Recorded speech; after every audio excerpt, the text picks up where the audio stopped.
Uh, I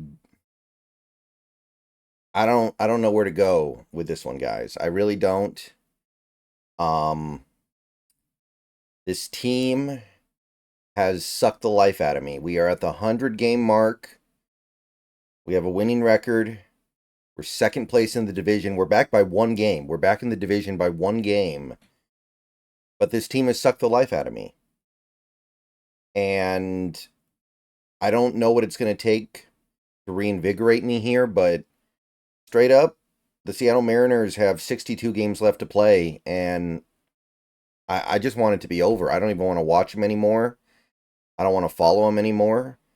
This, I don't want to say this is going to be the last Mariners video of the year because I know I'm going to have to do at least one more. But guys, I cannot.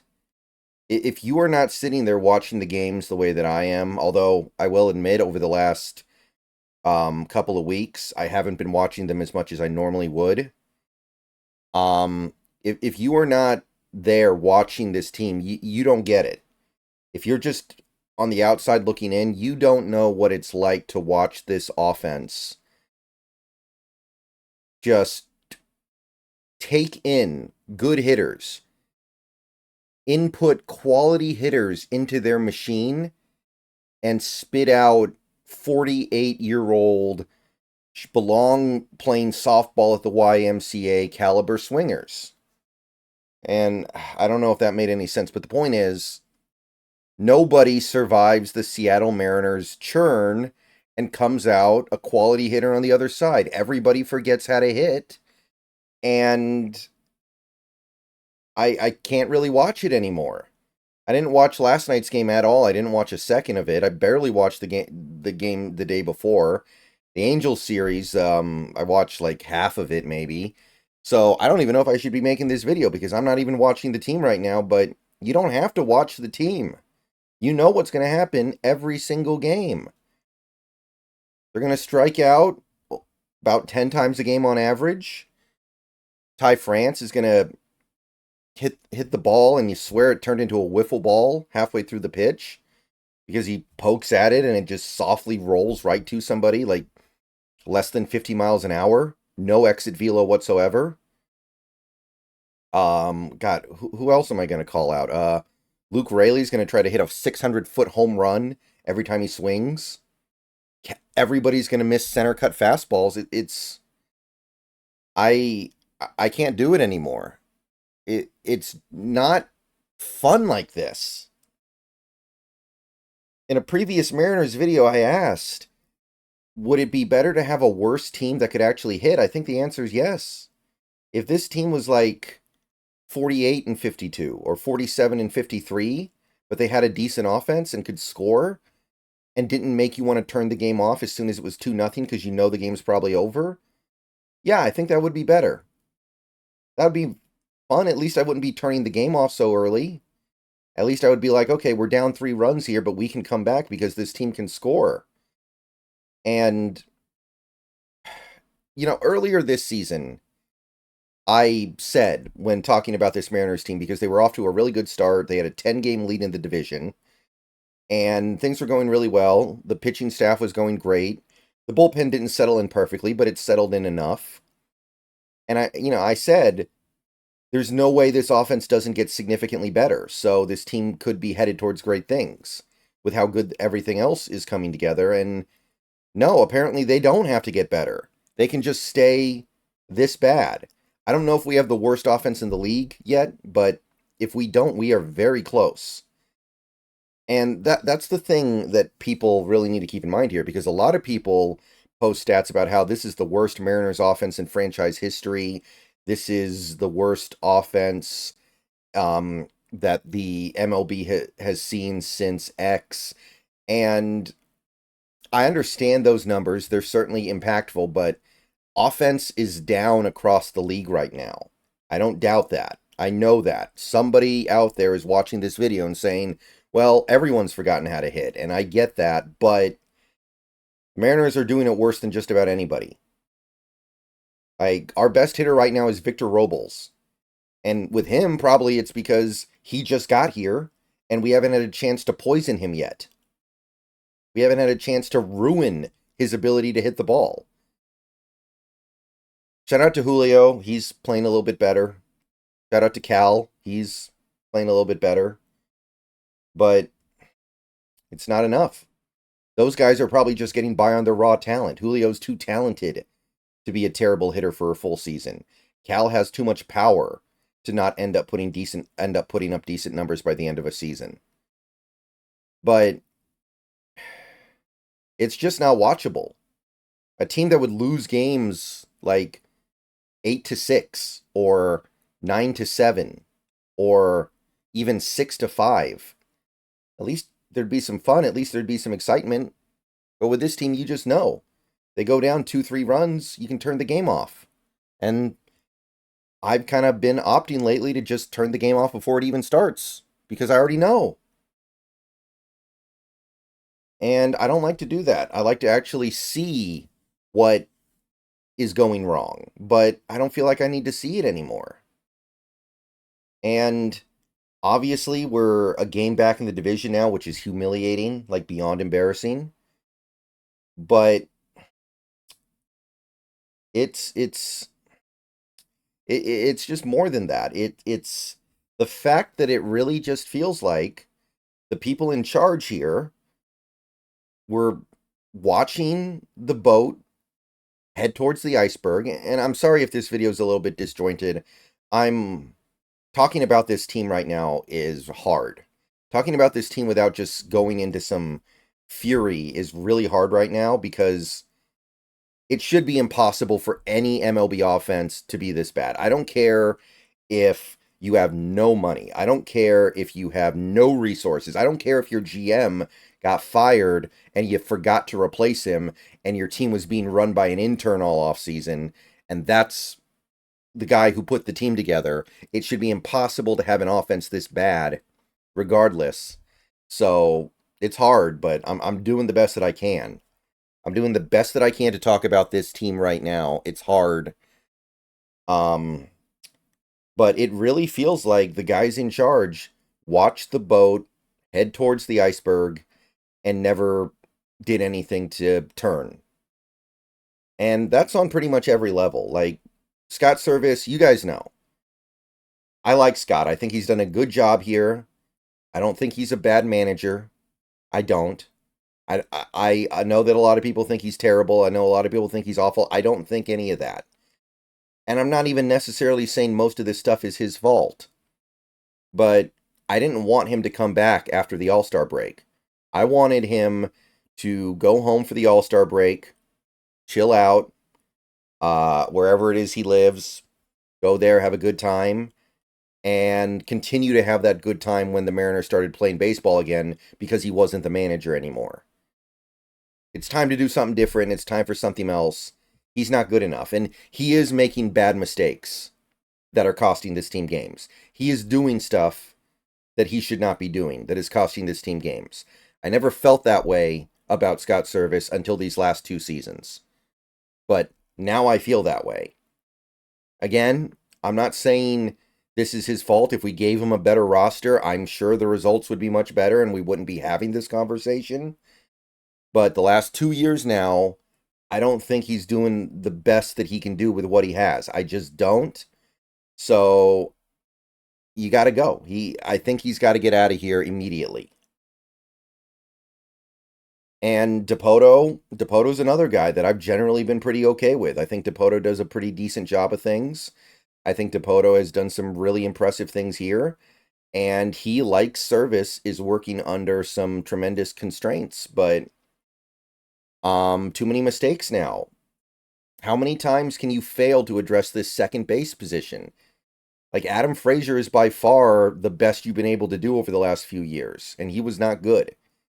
Every time you get a second baseman, they completely forget how to play any kind of baseball whatsoever, it feels like.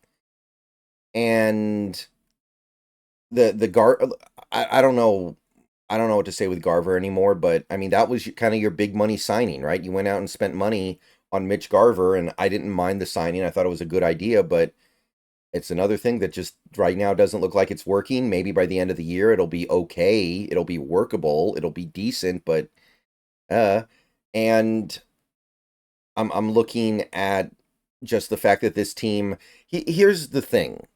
Here's the thing. This team needed to go out and make some trades a month ago when they were 10 games up, but clearly they were not okay. Things were not okay even when they were 10 games up. They had one of the worst offenses in the league. Now it's probably too late to make a trade.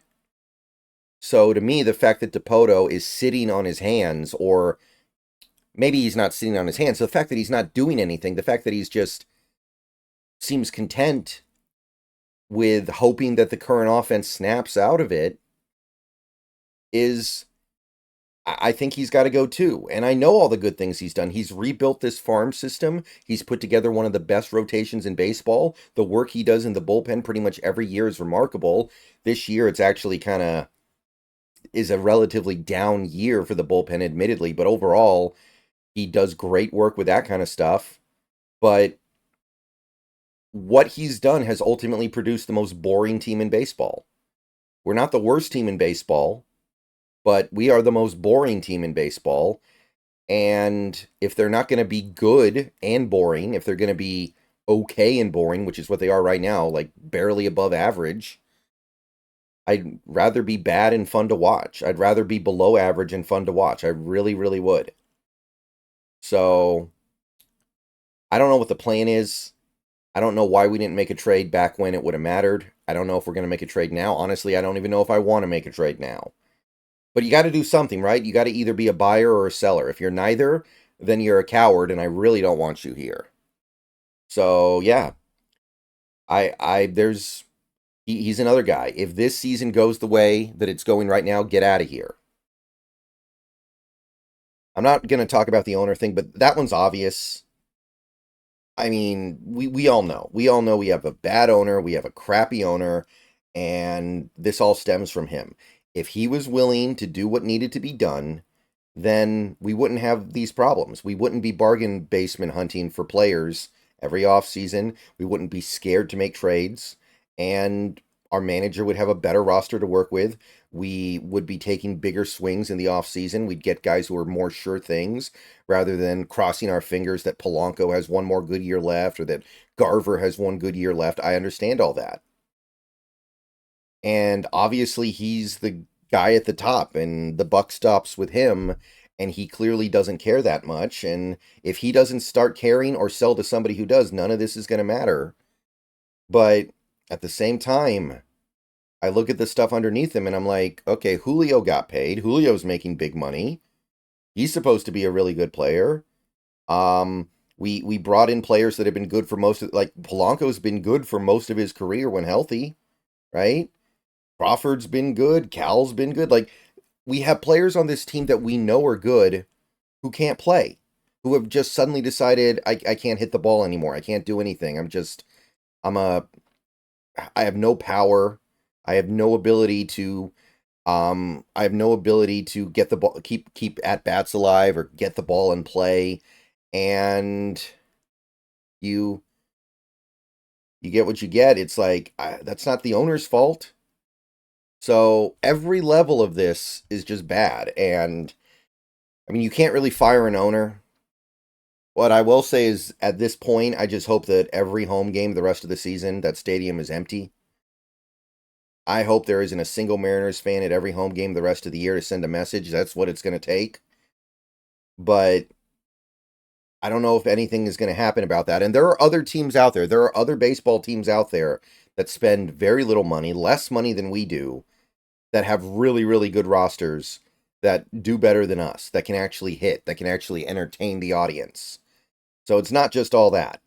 So I'm looking at the guys that can be held accountable, Service and Dipoto, and I'm just going to say that I don't want either of those guys back. I honestly kind of wanted them out of here at the All-Star break. And if this season doesn't right very quickly, and by the way, that probably means making some very obvious decisions. Haniger should not play a single minute of baseball for the rest of this season. Haniger needs to be gone. France needs to be gone. Call up some young players from Tacoma. Like, if you don't do that and you don't right this ship, I don't want you back. Now, honestly, I'm just going to say it. I'm probably not going to start actually really watching the team until I at least get some signs of life, some ability. They show some ability that they can score runs, that they have a real offense, that I'm not just tuning in to watch 3 hours of strikeouts. Or I guess they could make a big trade. I don't even know if I want to make a big trade. I don't want to give up my assets for a player who's going to forget how to hit as soon as he gets here. I don't. And I don't want to give up a bunch of assets for a player right before we probably clean house in the offseason. And then you bring in new guys. They may not want the guy you just traded for. And then you got Mark Trumbo. So I don't even know what I want. If we don't make a big move, then I'm going to be like, oh, we're just giving up. That's really pathetic. But if we do, I'm going to be like, hell, I don't really think this is going to help. We need so much. And I don't have any faith that the things we bring in are going to help anyway. Like, does anybody think that Vladimir Guerrero Jr. is going to come here and do anything? We bring in Vladimir Guerrero Jr. I mean, he was struggling in Toronto. He comes here, he's going to turn into a 200 hitter with 6 home runs over the last 60 games. I'm sorry, guys. I wish I could say something better, but I'm done with all of it. I haven't, like, I don't want to say I've given up, but I've got no interest in him right now. I don't want to watch him. I don't want to support him. I just kind of want this season to be over because this is this franchise's entire existence is kind of a humiliation, and this would be another humiliation. Blowing this division lead this quickly, having a division this weak and not being able to take advantage of it, like, get out of here. And if this continues to go the way that it goes, and we go into the 2025 season with this same crew that was on some level responsible for blowing this season, then I won't be watching. I won't be watching at all. I won't be talking about it. I won't be making videos about it because, I mean, forget about not being very good. And make no mistake, the Mariners have been terrible over the last month or so. It's not fun. There's nothing fun about watching a team strike out double digits every game, and every run they score feels like an accident. And when you do occasionally get a lead, now your manager can't make the right calls out of the bullpen, and you've got so many errors happening on defense, and you got nothing in Tacoma to really get excited about except for maybe Locklear, and it's just, all right, I'm done. I don't want to think about this team right now, so I'm cutting the video there. See you guys later, but this is not good.